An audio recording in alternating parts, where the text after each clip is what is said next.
Hello बच्चों, नमस्कार सभी को। तो अब इस बार हम लोग इस वीडियो में बात करने जा रहे हैं मास की। और बहुत पहले से आप लोग मास के बारे में जानते हैं। मास क्या चीज़ होता है? It is measure of matter present in the given material. कितना मैटर है जिसको आप जनरली वजन बोलते हैं, कितना है। तो अलग बात है कि हम ग्रेविटेशनल फोर्स की हेल्प से हम उसको थोड़ा सा मेजर करते हैं, लेकिन जो एक्चुअल जो मास है वो क्या है? It is measure of matter और मेजर ऑफ मैटर कंटेंट। तो मास हर मटेरियल की, हर मैटर की क्या है? बेसिक प्रॉपर्टी है और स्केलर है। इसके बारे में आप जानते हैं। ये किसी फिजिकल कंडीशन पर डिपेंड नहीं करता। टेम्परेचर, प्रेशर, टाइम इस पर डिपेंड नहीं करता, किसी प्रोसेस पर डिपेंड नहीं करता। मास उतना ही रहता है। तो ये कॉमन मास के बारे में बातें करते हैं। और इसके लिए जो यूनिट है किलोग्राम। किलोग्राम भी वो स्टैंडर्ड इसका क्या है? This is international prototype. It is provided by International Bureau of Weights and Measures, वो BIPM बोलते हैं। इंडिया में क्या है? जो NPL National Physical Laboratory, it takes care of its weights and measures. तो यहाँ पर उसकी बात करते हैं। तो हम यहीं पर बात करेंगे मास और इसके यूनिट्स पर। लेकिन इससे पहले आपसे रिक्वेस्ट है कि अगर आप चैनल पर नए हैं तो चैनल को सब्सक्राइब कर लीजिए। बहुत सारी वीडियो आने वाले हैं। और अगर आप पहले से चैनल से जुड़े हुए हैं तो वीडियो को शेयर करिए और लोगों तक पहुंचाइए। खुद वीडियो आप पूरा देखा करिए और अपने सुझाव हमारे तक जरूर भेजिए। तो उम्मीद है वैसा करेंगे। तो चलते हैं, हम बात करते हैं मास की। तो मास क्या है? आप मास के बारे में कह सकते हैं this is basic property of matter. Basic property of matter.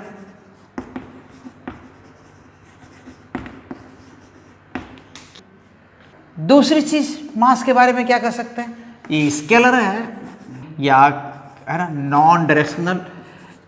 किसी डायरेक्शन बदलने से इसमें कोई फर्क नहीं पड़ता है, वही रहेगा non directional.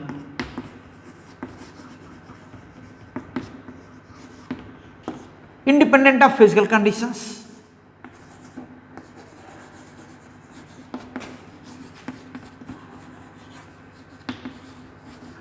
Physical conditions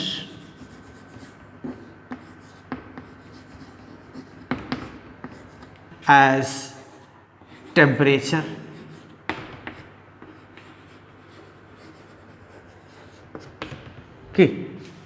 pressure,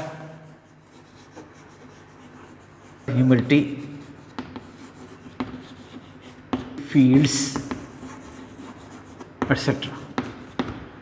इन पर डिपेंड नहीं करता कि इलेक्ट्रिक फील्ड और मैग्नेटिक फील्ड में भेज दे तो ये क्या हो जाएगा, कुछ बदल जाएगा। ये सब नहीं हो सकता।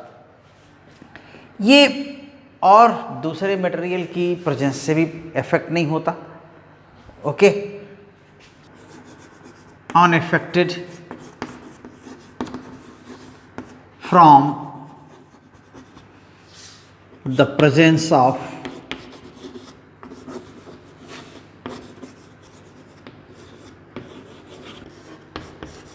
other objects near it।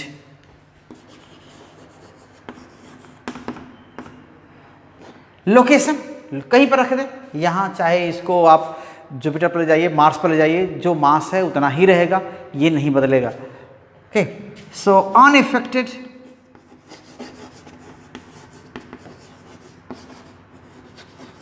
From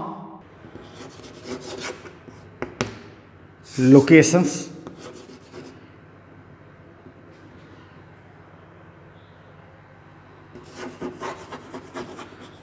different location पर रख दें तो भी ये क्या होता है, वहाँ पर कुछ चेंज नहीं आता। तो इस तरह मास की प्रॉपर्टीज है जिनको आप देख पाते हैं, ऐसे ही आप इनको एक्सप्रेस करते हैं। ओके, सो यूनिट क्या है? यूनिट आप किलोग्राम ये लिखते हैं ना, किलोग्राम, ग्राम, ठीक है, यही। और भी इसके मल्टीपल्स और सब मल्टीपल्स यूज करते हैं। और जो प्रोटोटाइप, जो स्टैंडर्ड यूनिट है क्या है? it is provided by a prototype kilogram. Okay, so standard unit is a prototype kilogram provided by International Bureau of Weights and Measures. Okay, so standard unit,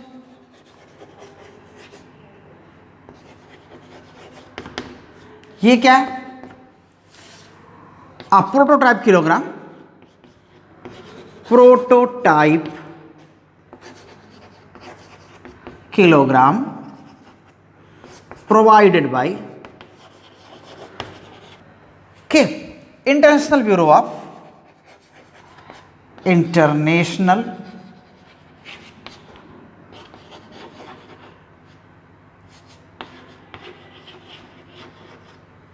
of Weights and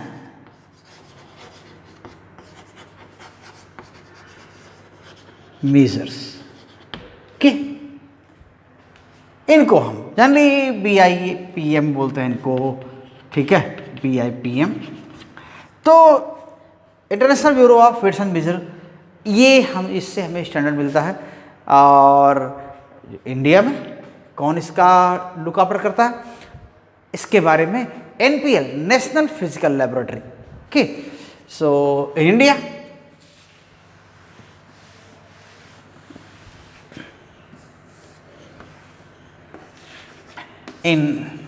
India क्या हो जाएगा? National Physical laboratory.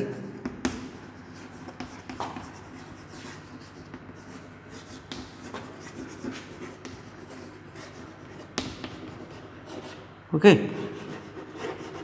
Takes care of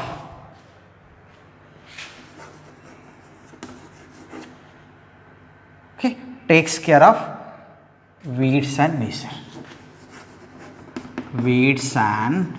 measures.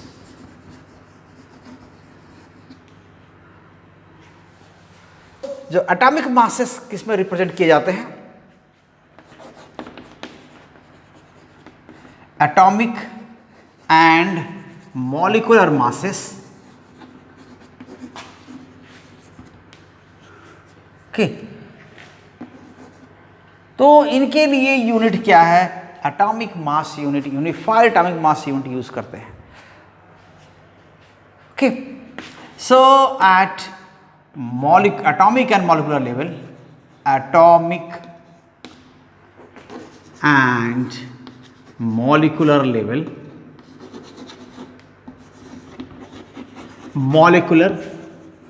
level, क्या करते हैं? Mass is expressed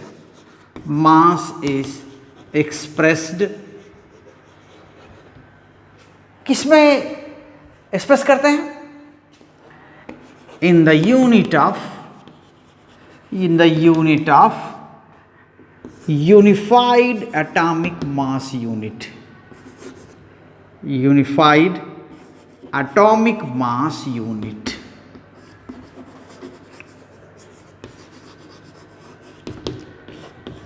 इसको आप you से ऐसे लिखते हैं, यूनिफाइड एटॉमिक मास यूनिट। और ये कितना होता है? तो 1 यूनिट किसके इक्वल होता है? ये कार्बन 12 के 1/12 मास के इक्वल होता है, जिसका स्टैंडर्ड लिया गया है। ये कैसे लिया गया है कि ये कार्बन 12 एटम है, उसके 1/12 मास के इक्वल होता है। तो जो यूनिफाइड एटॉमिक मास यूनिट होता है ये 1 यूनिट है। ओके, सो 1 यूनिट क्या होता है? ये it is 1/12 1/12 of,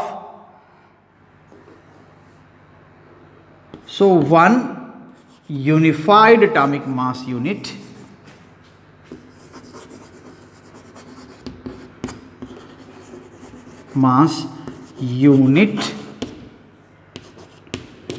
is equal to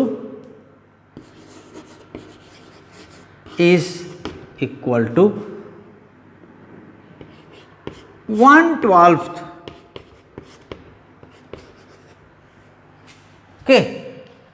of mass of 1 C12 atom. Okay, आप इतना जानते हैं। ये डेफिनेशन तो ये किसके इक्वल होता है? आप समझ सकते हैं कि अगर मोल कॉन्सेप्ट यूज करते हैं तो उसमें क्या हो जाएगा, 12 ग्राम में कितने एटम होंगे या कितने एटम्स होंगे तो 12 ग्राम होगा, या 1 मोल होंगे तो 12 ग्राम कार्बन 12 होगा। उसका मास कितना होता है, उसका 1/12 क्या हो जाएगा, 1 atomic mass unit. Okay, mass of 6.022 into 10 to the power 23 C12 atoms, ये कितने होते हैं, इक्वल्स 12 ग्राम, इतना हो जाएगा। और mass of 6.022 into 10 to the power 26 C12 atoms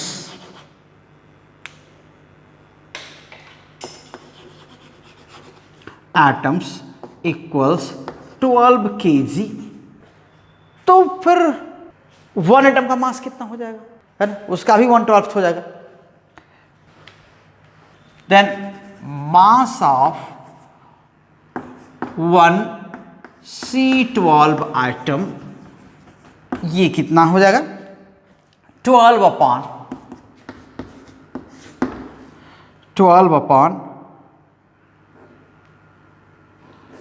6.022 into 10 to the power 26 kg। Okay, then 1 unit, then 1 atomic mass unit या unified atomic mass unit, ये कितना हो जाएगा, 1/12 into 12 upon 6.022 into 10 to the power 26 kg। So this 12 here cancels, and overall we get 1.66 into 10 to the power minus 27 kg. This is 1 unit. Okay, so this is mass measurement or mass of atoms, molecules, or even subatomic particles like protons, neutrons, etc. Okay, they are expressed in the units of a unified atomic mass unit. So these are units, common units. Now mass is known in 2 ways. Okay, sometimes inertial and gravitational masses. Inertial mass क्या होता है, inertial मास आप समझ सकते हैं, जिसकी help से आप इनर्शिया मेजर करते हैं, या जिस मास की वजह से इनर्शिया आप महसूस करते हैं, मीन्स न्यूटन सेकेंड लॉ से जो मास मिलेगा उसको आप क्या कहेंगे, इनर्शियल मास। और जो ग्रेविटेशनल पुल की वजह से और ग्रेविटेशनल फोर्स की वजह से जो मास मेजर करते हैं या फिजिकल बैलेंस से मेजर करते हैं ना, और ग्रेविटेशनल फोर्स के अगेंस्ट जाके मेजर करते हैं, तो ये वाला जो मास मेजर करते हैं फिजिकल बैलेंस से, वो ग्रेविटेशनल मास कहलाता है। तो इनर्शियल मास के बारे में हम क्या कह सकते हैं, inertial mass,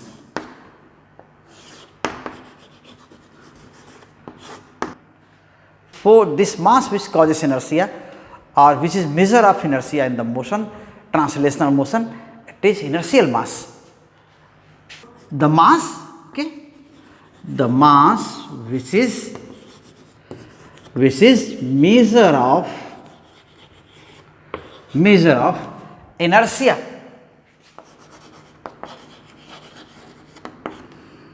in a translational motion,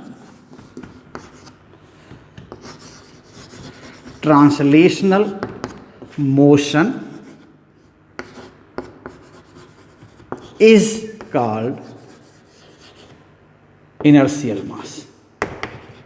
Inertial mass. Okay, ये इनर्शियल मास होगा। और इसमें इसको डिटरमिन कैसे कर सकते हैं आप, न्यूटन सेकेंड लॉ या सेकेंड लॉ ऑफ मोशन की हेल्प से। Okay, inertial mass can be determined,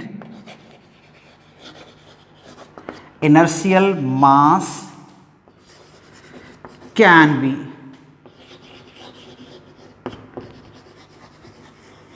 determined by applying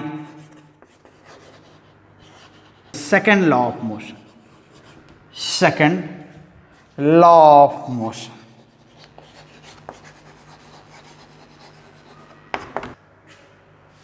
मान लेते हैं किसी बॉडी का इनर्शियल मास m है, उस पर फोर्स F लगता है तो एक्सेलरेशन a आता है। Okay, if a body acquires acceleration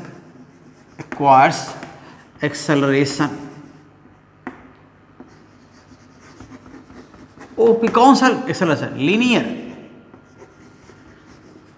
linear acceleration under the influence of net force, under the influence of net force F, then inertial mass of body, inertial mass of body is m equals force upon acceleration।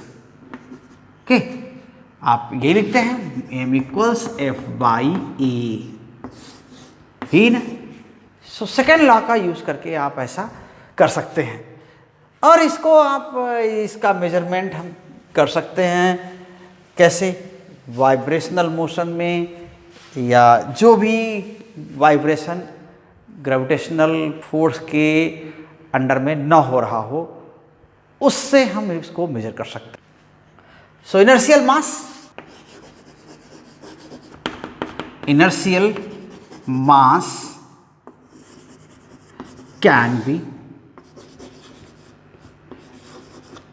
measured using inertial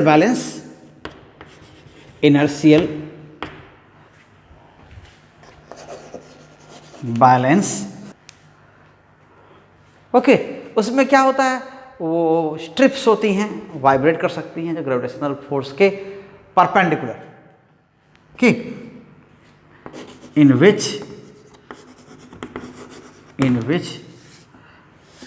vibrations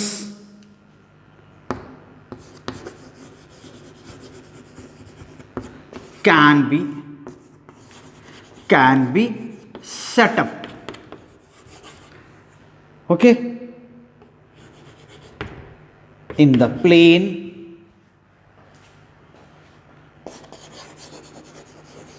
perpendicular to the gravitational force, perpendicular to the gravitational force।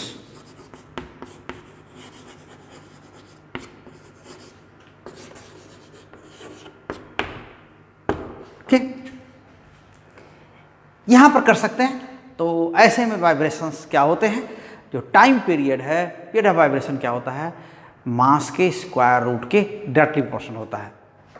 In such vibrations period of vibration is directly proportional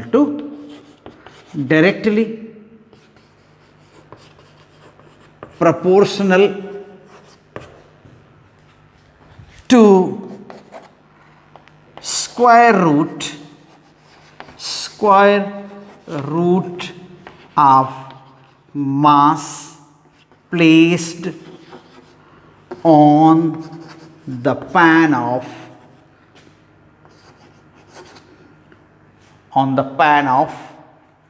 balance.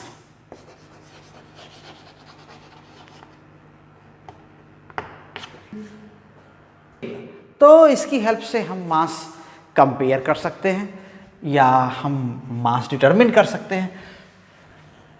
तो T क्या है? Proportional to root m। Okay, so standard mass और unknown मास को हम इससे compare कर सकते हैं। Okay, so an unknown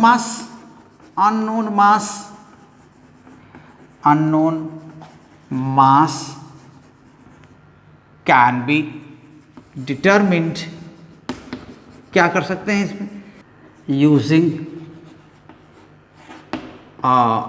known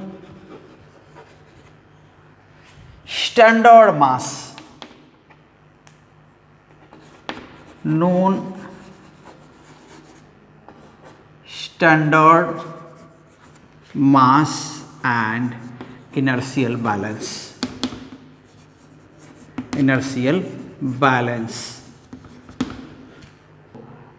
T1 upon T2 equals root m1 upon m2। मास को दूसरे तरीके से भी नाम देते हैं ग्रेविटेशनल मास। तो वही आप फिजिकल बैलेंस यूज करके आप करते हैं, जहाँ पर प्रिंसिपल ऑफ मोमेंट्स इन्वॉल्व होते हैं, उनकी हेल्प से हम मेजरमेंट करते हैं। तो gravitational mass,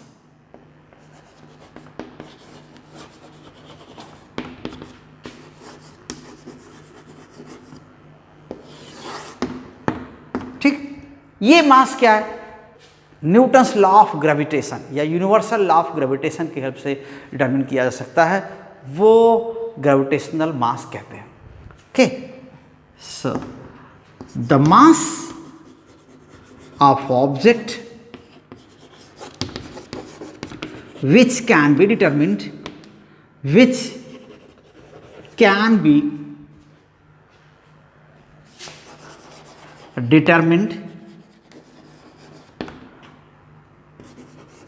by using universal law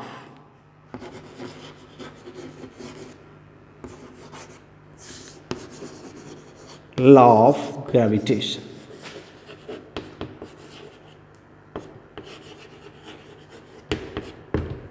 ठीक, so universal law of gravitation, उसका यूज करके हम जिस मास को डिटरमिन कर सकते हैं वह मास क्या है? ग्रेविटेशनल मास है, और इसको फिजिकल बैलेंस से ही हम मेजर करते हैं।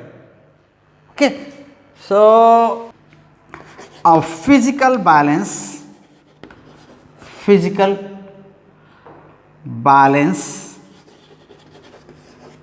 is used to measure, okay, gravitational mass।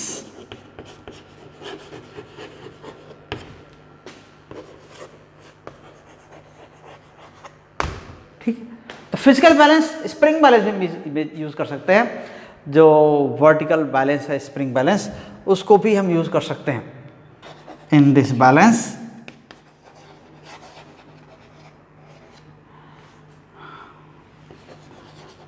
mass is balanced against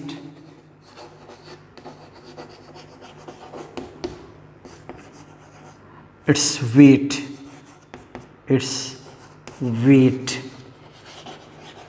weight क्या है? Force of gravity. ठीक है, फोर्स ऑफ ग्रेविटी अगेंस्ट को बैलेंस करके इसको हम मेजर करते हैं।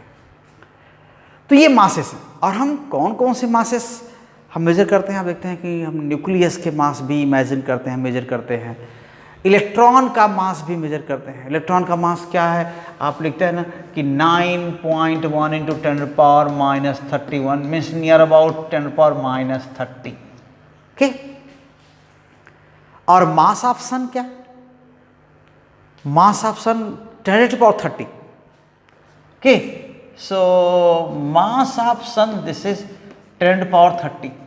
ऐसे मास ऑफ 10⁻24 हम इसका भी यूज़ करते हैं। यहाँ पर जो ग्रेविटेशनल फोर्स आप कह रहे हैं ना, तो इस मास को हम स्टैंडर्ड यहाँ पर एक तरह से मान सकते हैं।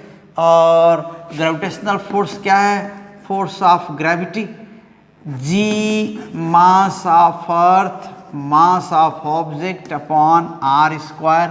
ये अर्थ सरफेस पर ऐसा होगा तो हम मास ऑफ ऑब्जेक्ट जो ग्रेविटेशनल मास है इसको हम कैसे फाइंड आउट कर सकते हैं? F G into R square, force of gravity या weight into R square upon capital G M E. तो ये ग्रेविटेशनल मास फाइंड आउट करने के लिए फार्मूला है। तभी हम बात कर रहे थे, हम मासेस तो बहुत सारी चीज़ का मेजर करते हैं और वहाँ पर हम ये डिस्टिंग्विश नहीं कर सकते कि हम क्या इसका हम फिजिकल बैलेंस से मेजर कर रहे हैं कि आप इनर्शियल बैलेंस से मेजर कर रहे हैं, वो बात ही वहाँ बस हट जाती है। बस मास और मास है। तो यहाँ पर जो रेंजेस हैं मासेस के, वो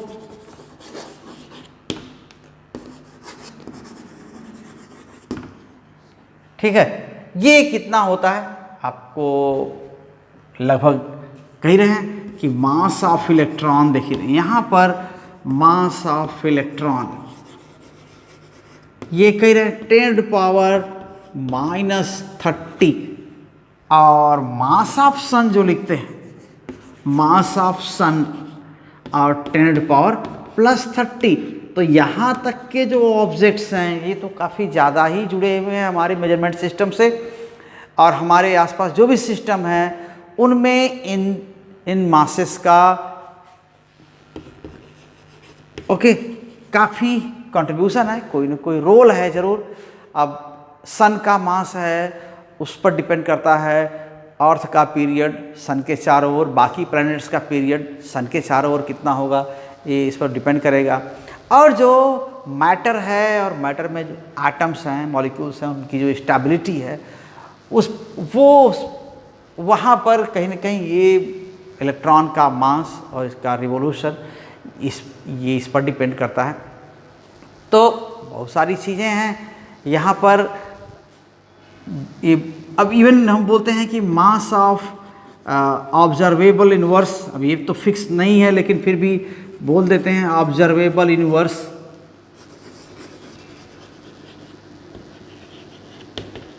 ये क्या है 10⁻55 kg ऐसा हम मान के चलते हैं। मास ऑफ अर्थ बहुत ज़्यादा यूज़ करते हैं, ठीक है, मास ऑफ अर्थ, और ये मास कितना है 10⁻24 है। और आपका अपना खुद का मास क्या है 10⁻2 kg के आसपास, 10⁻1 और 10⁻2 के आसपास है।